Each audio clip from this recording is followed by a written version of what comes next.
चुनावी मुलाकात में आज अतुल पुंडीर जी से मिलते हैं। दोस्तों नमस्कार साथियों, चुनावी मुलाकात के क्रम में आज हमारे साथ हैं सिंधवाल गांव से क्षेत्र पंचायत सदस्य के प्रत्याशी अतुल पुंडीर जी।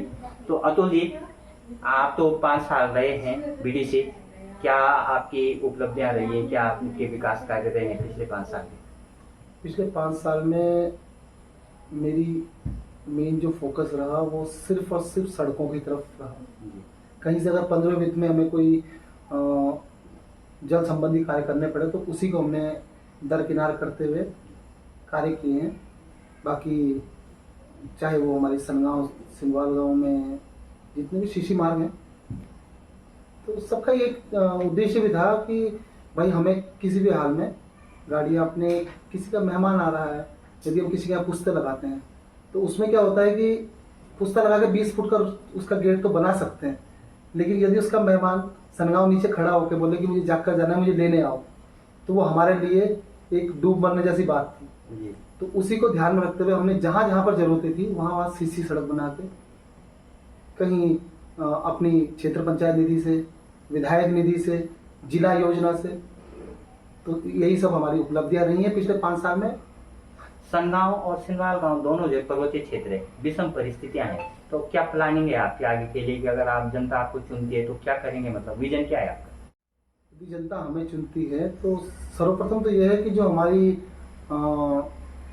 जिस सड़क के लिए हमने बोर्ड बहिष्कार में बैठे 7 दौर की वार्ताएं की, वो अभी भी कागजी गतिमान है। उसमें 4 करोड़ के समथिंग अभी क्लेम कट चुके हैं और उसकी रजिस्ट्रियाँ होनी बाकी हैं। तो सर पहले तो उसे हम धरातल में उतार के और संपर्क मार्ग से गांव को जोड़ने की कोशिशें सबसे प्राथमिकता में रहेंगी हमने। अच्छा, चुनाव चिन्ह तो मिल गया जी, चुनाव चिन्ह मिल चुका है, अब चुनावी अखाड़ा भी खुल चुका है और चुनाव का आगाज समझो हो ही चुका है।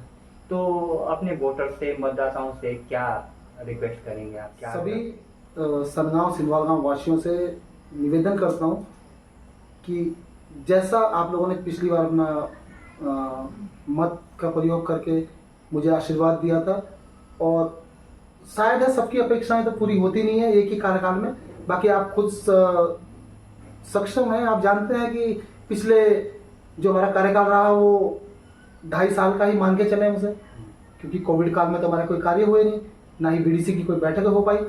तो ये हम लोगों ने शुरुआत ही की थी, और एक अगर कार्यकाल हमें मिलता है तो इससे ज़्यादा हम विकास करके दिखाएंगे पंचायत।